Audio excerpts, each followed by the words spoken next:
my house, bro. And we live. Oh, we told you. My damn power went out for hours today. Sick, bro. I thought we were gonna have to go get a room. The power went out in your area? Mm-hmm. I live on the lake. Like everybody on the lake was affected. Oh, dang. It's crazy. Yeah, and it was out for hours, bro. The house got so hot we ended up having to leave, took the kids to go get ice cream, all that good stuff. Yeah, man. The audio still sound fine. I just switched to my earbud. Yeah, you good. You good. Speaking of ear, I gotta get me a pair of earbuds, man. I would say the name of the pair I'm gonna get, but I ain't giving them free advertisement. They ain't paying us. Yeah, I won't speak on these either, but they was free. Oh man, you can't beat free. I'm the best kind. Yep. Free 99. Ladies and loyals, even though I don't got my music in the background. Right, we don't got nothing. Welcome back to another installment. And this is weird as hell doing it from my phone. Sports and Shenanigans. It's your boy CJ in the building. Hey, I know it's been a long time since we showed YouTube some love. That's how bad. But the podding guys and the sports guys, they wanted us to be here, so we are here. Again, it's your boy CJ, co-MCing this thing today. We got the illustrious CEO of the year with the Clearly, all shade. of you seeing it. Nino Beige himself. You're doing a great job. Listen, I would say a guest, but I'm personally hoping, right, that we got our third man for the show. But shout out to K Rich the Kid, Kenneth Richardson himself. Appreciate you pulling up, dog. Thank you. Appreciate the invite. Glad to be on, fellas. Hey Rick, you know you want to be a part of this vibe. Your presence is needed. K Rich say he'll come on when he can. I ain't mad at that. Right. We appreciate you being on. Let me get my like and share on. Should be a fun episode today. One of my favorite things to do is, episode wrap-ups and kind of just cover everything that just happened in a specific event. And this past week, honestly, as the NBA Finals was going on, I started to get real like basketball depressed, fellas, because at one point the NBA was like, "You come home, there's a game on every night," especially when the playoffs first started. It was good. You get off a long day at work, get a beer, you just get to watch basketball. The most wonderful time. And then the finals came. It was like every 3-4 days. I'm just like, damn, y'all know what I mean? When you're just sitting around looking. I'm like, dang, basketball is over. So ladies and lords, if you tune in with us, this is going to be our morning remembering, shouting out the 2021 NBA season. And it was a hell of a season, fellas. Yeah, it was a hell of a season. My guy Ron actually wanted to do like a big award show for this, but when it didn't end out the way he wanted it to, it turned into a therapy session. So I just right. Love to remember. If the Sixers would have did good, we would have been having an award show. We were supposed to be giving out Finals MVP to Joel Embiid and all that shit. So he was real excited about this show, and now it's a therapy session. Right. I am sad though that the season ended, because we got a while, a couple more months before we get some real football on. And I'm not a big fan of baseball. I'm trying to get into soccer, I just can't. Sorry.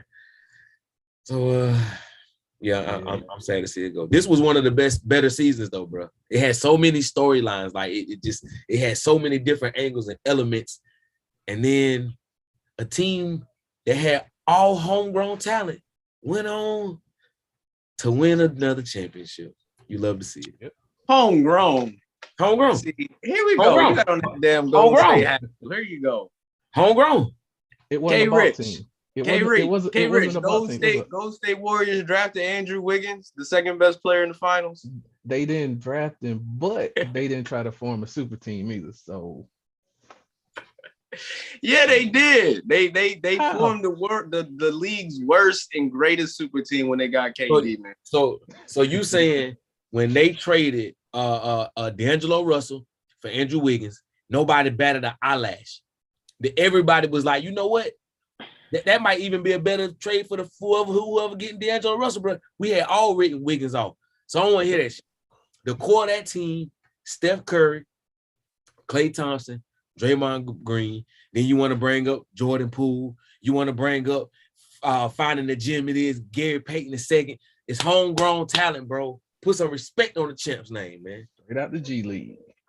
Hey, put some respect on me. Hey, Gary Payton II said I would have been sitting there home if it weren't for Draymond Green, bro. That's homegrown. He can't argue it either. He can't argue it. You know what? I would like to say I always rag on my guy about Philadelphia, but Joel Embiid for the second season in a row, like I am a complete fan. Like I have full faith that Joel Embiid is a player who can take his team to a championship and win that thing. Do I think he's gonna do it in Philly? But Joel Embiid showed me that he's that dude. Like 2 years in a row, MVP discussion. 2 years ago, he was actually gonna win it if he didn't get hurt. Last year, you could have made a case for him. He was begging to. Shout out to the greatest GM, Daryl Morey. You see who the Sixers is about to lock in. Who's that? With these free agents. I see. We talking about 2020. Yeah, we talking about 2021. Oh, okay. I thought you said Joel Embiid is not going to win a chip as a Sixer. That's why I didn't say that. I said, can he? I don't know, but he could definitely be that main guy.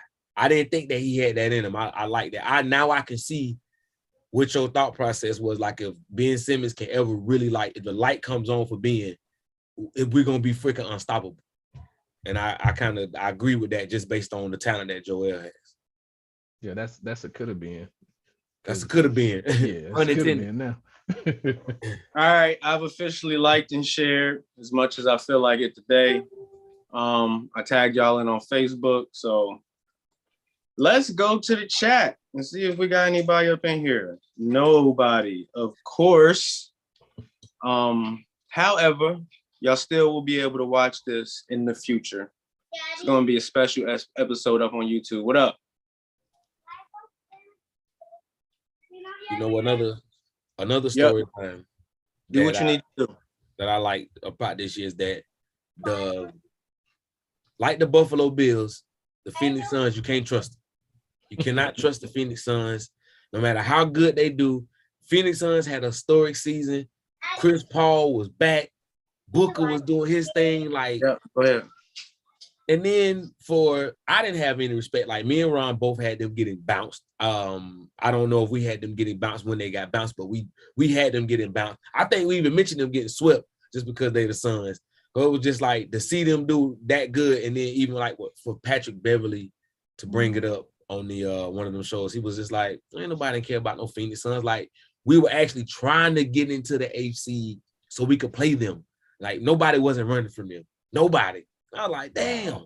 Dang, that's cold. All right, that's cold-blooded. We've talked about the Phoenix Bum Suns enough already for remembering the 2021 season. But now we'll get back to that real quick, CJ. We got a jam-packed episode, fellas. So we're gonna start this John off. CJ don't even feel right without our background music, man. I let us down today, K Rich. You know what that means? You got to come back next Wednesday so I can do it right. I'll do it. I'll do it. So to start off, we're gonna break down the NBA Finals. I feel like personally, I want to talk about Klay Thompson and Jason Tatum. Then we're gonna talk about the top 5 throwback moments of the NBA Finals. The best moments, like for example, Curry Game 4. Something we always gonna remember. Curry Game 4 against the Celtics. When he broke the mold, he went Super Saiyan. Then we're gonna go give some shout outs to some of the memories from the past season. And then my favorite part, we're gonna hand out some L's, K Rich. I hope you go ahead and start thinking who you gonna get the biggest L's of this season to. And of course, we can't just do an all basketball podcast without doing any NFL. We got some pigskin junkies at the end. So y'all got to stay tuned. Y'all got to go watch the whole episode. And we breaking down the NFC South. But if you so happen to go watch this on YouTube and we get off, go to the IG page where we're about to pull up at DASPKEZ on all platforms. Thank y'all. Let's break down these finals, K Rich. So just the first, what's the first thought that comes to your mind concluding it? This was probably outside of the 90s for me. This was probably one of the best finals I've seen in a while. Because both teams to me were evenly matched up and down the roster. And it came down to who could score the most points in the end. But for the most part, the finals was probably, like I said, one of the best I've seen in a long time, competition wise. And it wasn't oh, I'm sorry, go ahead. Nah, go ahead. No, and it wasn't like we've got in the past where somebody got blew out. Like the games were close, and it wasn't just one player who you knew was going to dominate. All these years, we knew LeBron. We knew Steph was going to do his thing, but with the role players stepping up too, who had big nights, it wasn't all centered on that one player. Yeah, we knew Steph was going to do something, but the question was when. And when he didn't, we saw everybody else pick up the slack. But it wasn't like before when you had LeBron who would just play all game, take over, score everything. Agreed. Definitely one of the greatest finals. Personally, I feel like it would have been better if it was the Bucks versus the Warriors, maybe the Sixers. I hated both these teams. I don't know. It's going to be a lot of shade coming from me. Rich, do you feel like the Celtics and the Warriors are both cool where they at entering the next season? Nah, they still got some. I think the Celtics, somebody on that team, or they're gonna have to bring in a killer for somebody who can ice the game for them. If Tatum or Brown don't develop some additional toughness in the offseason, they're gonna be right back in the same place. They may win, but they won't win a championship. Golden State, they probably need to. I mean, they didn't play some of their younger big men in the playoffs at all. So they had talent still sitting on the bench that didn't play. So they're gonna be scary if they can hold it together, if nobody decides to leave in the offseason. Well, we're gonna get to their team construction and roster in a second. CJ, I prepared 2 questions. I don't know if y'all might come up with any questions on the top of y'all head, but 2 questions exiting this series. Mm-hmm. First one, CJ. Did Klay Thompson earn our respect? Like, as somebody that is going to be getting paid $30 million plus on my NBA team. Let's be real honest and, honest about Klay Thompson's play. Second question is, watch this. Can we build a championship team around Jason Tatum? 2 questions, CJ. So the question for number one, I never lost respect for Klay. I was trying to figure out, when did Klay lose? Not respect? Like respect, but we didn't think he was going to be the Klay of past. Right. Players do get older, but Klay showed you in the pivotal moments of NBA Finals, like he stepped his ass up. He hooped. Yeah, I think Klay definitely. If you're paying John Wall $40-something million, yes, damn, you can pay Klay Thompson $30 million. Like, what are we talking about right now, bro? Klay Thompson deserved the super max or whatever it is. He could go to any team and probably try to be a Batman, but he's like the perfect Robin to Steph. He knows his role. Remember this now. Years ago, the Warriors could have traded Klay. Like, who were they? They were looking for someone. Kevin Love. They were going to trade him for Kevin Love, and then they decided, no, you know what? We're going to keep Klay. And look at him, bro. It worked. So the Golden State Warriors told us, and I say this every time we get on the sports pod, they told us we're light years ahead of everybody. K. Rich just told you they got dudes on the bench that didn't see no burn. If they can hold that, they are light years ahead of everybody. They can throw so much at you. They got stuff in the tank that you ain't even ready for. I think that they would be insane unless Klay just decided to blow it up. They would be insane to let Klay walk away. Insane. freaking same. Well, hey, Rich, as always, here comes the shenanigans because CJ and I are in complete disagreement.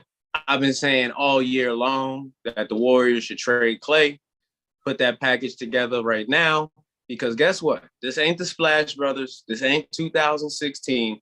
This is Steph and everybody else. Take these pieces and go out and get another superstar and put next to that man and dominate the way the Warriors can. K-Rich, you agree with my man that done lost it? I think Klay still coming back from that injury is still, I thought he was still off his game a little bit. A lot of shots he would normally make, he was missing, like wide open shots. And I'm like, yeah, we talking like 5 for 24. CJ. Yeah, there was still something going on. I guess he was trying to prove himself. He was probably trying to overplay the game. Because in that final game 6, he took a lot of shots that he shouldn't even took. I know he was trying to find his rhythm, but I was like, man. But we do agree in the playoffs, in particular the finals, the defense is at an all-time high. I mean, even Steph Curry playing defense. So if you turn around and look at the reverse, like look at Boston, his question was, can you build a championship team around Jason Tatum? They literally built the championship team around Jason Tatum and literally made it to the championship game and lasted 6 games. So yes, the answer is you can build a championship team around Jason Tatum. They just did it with a first-year head coach. And Brad Stevens in the front office for the first time. Like, yeah, so that was crazy to me. But I want you to look at the finals, and I want you to look at the numbers Jason Tatum put up in the crunch. I want you to look at the numbers Antonio Brown put up in the crunch. I want you to look at the numbers that Marcus Smart put up. Klay Thompson outplayed all them dudes, bro. Klay Thompson outplayed all them dudes. Now you telling me Jason Tatum ain't worth $30 million? You telling me you won't pay Brown $30 million, Smart $30 million? You crazy. You will be a fool to trade Klay. I wouldn't trade him. I wouldn't trade him for sure. I think he could be that, whatever year that was, game 6 Klay. From what I understand, whenever he want motivation, he'll go and Google himself and look it up to inspire inspiration. But I still refuse to. He's not even 100%. Right. I don't think he's still 100% either. Right. Now imagine now. So now the confidence is back 100%. 100% confidence back. Now he got a full offseason to work with. Man, these boys gonna come out on a mission next year. I'm telling you, they want 5, they want 6. They sat back. They remember LeBron went to Miami, not 1, not 2, not 3, not these boys living it.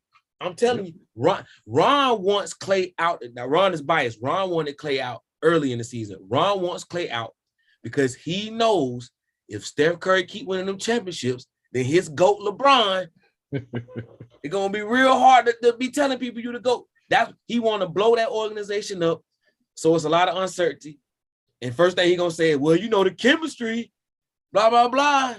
Yeah, I know why you want Klay gone, bro. It hurts you. It hurts you. If I'm the Warriors, I'm taking Klay, telling you thank you for the years, going to get Jordan Poole, and telling him you have been incredible, but you sure are hella light skinned. Going to get that big man. What's his name? The one that they drafted over LaMelo damn Ball. And I'm calling up Utah, and I'm telling y'all can have all of this. Send me Donovan Mitchell, Steph Curry, Draymond Green, a couple other pieces, and we on go. But how do you know how Donovan Mitchell's gonna play in the playoffs? How do you know how Donovan Mitchell's gonna play deep in the playoffs? How do you know how Donovan Mitchell's gonna react in the finals? You have no clue. Klay he's a 4-time champ. What? Okay.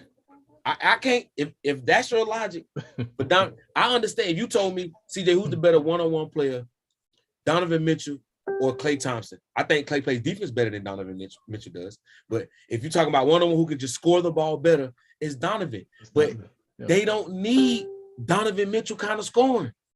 Klay Thompson can score 20 to 25, 30 points if needed. And then you're giving up defense. Steph already don't play defense. So now you're going to have your 2 guards not playing. I mean, I'm not saying Donovan Mitchell is Steph Curry level D, but Donovan Mitchell may turn into James Harden in the playoffs. You don't know. Don't know. you don't So it sounds like, according to my two questions, sir, you one believe that Klay Thompson is only going to get better, and we're going to see him be able to improve his play from the lows that we saw from him. And Right. he gonna be like fine wine, just getting better in his prime. And you also sound like Jason Tatum's gonna be winning the championship eventually. Eventually, I think Boston will, because they had some injuries, players just coming back from injuries. I think that kind of threw them off track, because seeing that team at some points when everybody was healthy, when they switched on, they also need a big man though. I would say they have one, but they don't have one, because I don't know how Robert Williams is going to be. I think he was kind of hurt during these playoffs. I really like him. Yeah. He's aggressive and he plays hard, but I think he was hindered because he was kind of hurt. Mm-hmm. And without his full 100%, that hurt them defensively. And Al Horford, he's a great player. I can give Al Horford's been a great player every team he's played on. The greatest Gator ever. That's wow. I'll give him that. I'm not a Gator fan, but I'll give him that. But Boston still is missing a piece. I can't put my finger on what it is, but they're still missing a piece. Right. And like you said, you can build that around Tatum and Jaylen Brown. And then they're going to have to figure out who's going to be who and what they want to contribute. Kind of like the Warriors figured out, hey, we can take Draymond and have him push the ball up the court and kind of facilitate this offense. When he did that, that's when we saw the best out of Klay and the best out of Steph. You know, real quick, we're about to get out of this segment. If we always being honest, the Celtics should blow it up. They're going to be a 6th, 7th, 8th seed. It's called Sports and Shenanigans for a reason. But anybody who can beat the 76ers need to shake it up. Just say that. They never going to be better than the Bucks. They're not going to be better than the Bucks the next 5 years. They're not going to be better than the Heat. They're not going to be better than the Sixers. They're not going to be better. It's a couple squads, and I just feel like Jason Tatum and Jaylen Brown is never going to equate to a championship, and I'll go as far as getting back to the Eastern Conference Finals. However, they're stuck because you got Jason Tatum and Jaylen Brown. This is your bid, and I'm going to laugh as the Celtics continue to decline over the years. You know, K-Rich, you know who they remind me of? Because I've been comparing Jason Tatum to a specific player who I love, and we all call him by the name of Playoff P. And did Jason Thomas not put on a damn Playoff P performance? Just disappearing? The Celtics is going to be like the Indiana Pacers that was going up against the Heat. Great team, but never really achieved nothing. And that's why the Celtics should blow it up. They got to develop that dog, man. If they don't develop that, that's. I mean, you got to think they were literally in a championship bout. They were literally in a championship bout with the champs, and they landed some haymakers. They actually had the champ on the road. I get it, but they played a broken Brooklyn Nets team, like without Ben Simmons. Kyrie barely coming back. Like Brooklyn's better than them if everybody's playing Ben Simmons. Then they got to play the Bucks without Middleton, and then they got to play the Heat, who broke down as always. Hero went out. But okay. I mean, if we truly went that back and broke down teams in the past, like what team is 100%? Like, bro, we're talking about the NBA. It's not. It don't work that way. Like the games are played on the court. Like on the court, Boston won. You got the defensive player of the year, Marcus Smart. You got Batman, which is Tatum. Tatum gonna get better. He gonna get better. I mean, he was fresh in the finals, and again in the finals, bro, it's a different kind of pressure. It's just different. That's why. See, I know you don't put as much stock on winning it all like I do, but that's why it's so impressive to be able to go to that kind of situation and be 6-0. That's why it's impressive for Steph Curry to have his record. That's why it's so impressive when it's done. When you get to the finals, the greatest players shrink. So I think they'll be back. They'll be back. They'll be hungry. They'll have some pieces. I think that coach is a real one. They'll be back. Yep. It's gonna be it when it gets to the finals. It's mental. You hear it's how you handle it. And Boston couldn't get over that mental hump. Like Golden State was like, oh yeah, we've been here. We know what to do.